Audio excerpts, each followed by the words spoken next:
অর্থ উপদেষ্টা ডক্টর সালেউদ্দিন আহমেদ জানিয়েছেন, ডিসেম্বরের মধ্যে ব্যাংক খাতে বড় সংস্কারগুলো করা হবে, তবে গ্রাহকদের টাকা ফেরত দিতেই হবে।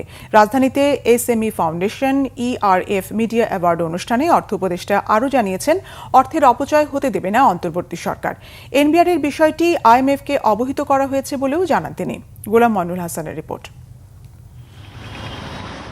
অন্তর্বর্তী সরকার দায়িত্ব নেবার পর বারবার আলোচনা আর্থিক খাত সংস্কার, সাথে ডুবতে বসা ব্যাংকিং খাতও। এখন দুর্বল ব্যাংকগুলো চাহিদা মতো টাকা দিতে পারছেন না গ্রাহকদের। এরই মধ্যে বেশ কয়েকটি ব্যাংক একীভূতকরণের প্রক্রিয়াও রয়েছে। এমন বাস্তবতা রাজধানীতে ERF কার্যালয়ে SME foundation ERF media award অনুষ্ঠানে যোগ দিয়ে অর্থ উপদেষ্টা কথা বলেন ব্যাংক খাত নিয়ে। জানান, চলতি বছরই হচ্ছে ব্যাংক খাতে বড় সংস্কারগুলো। যেমনি হোক আমি রিফর্ম করে কিছুটা ডিসেম্বরের মাসে মেজর যেটা অলরেডি শুরু হয়েছে। ব্যাংক করবে, ব্যাংকের তো একটু সময় লাগবে, কারণ ব্যাংক রিস্ট্রাকচার করা সময়ের ব্যাপার।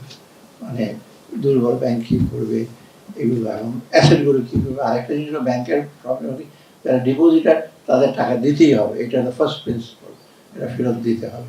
এটা এখন কোথেকে দেবো? আমরা অলরেডি বাজেটে টাকা রেখে দিই।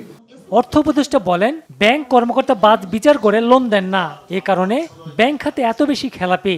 ব্যাংকাররা বেশিরভাগই সেই কনভেনশনাল ব্যাংকার, তারা বিরাট একটা অঙ্কের টাকা নিয়ে শেয়ারের পাশে বলবে, একজনকে 10 কোটি টাকা দিয়ে দিল, ব্যাস আদায় হলো। আর না হলো তার পারফরমেন্স হলো। এনবিআর এর ব্যাপার আপনারা জানেন, এই রিপোর্টিংয়ে আমাদের অনেক ঝামেলা হয়েছে। IMF এর মিটিং আগে, ওয়ার্ল্ড ব্যাংকের মিটিং আগে, তা আমাকে চিঠি লিখতে হয়েছে পার্সোনালি। সচিব চিঠি লিখেছে, ওয়ার্ল্ড ব্যাংকের ভাইস প্রেসিডেন্ট বলে সচিবের চিঠি আমি কগনিজেন্সে নেব না। পলিসি মেকার, ফাইন্যান্স অ্যাডভাইজারকে লিখতে হবে যে আমার কমিটি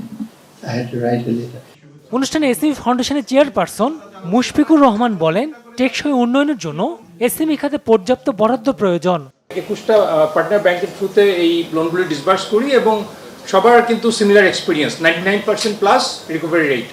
এসএমই খাতের সেরা প্রতিবেদনের জন্য অনুষ্ঠানে বিজয়ীদের মাঝে পুরস্কার তুলে দেন অর্থ উপদেষ্টা। গোলাম মইনুল হাসান, বাংলা ভিশন, ঢাকা।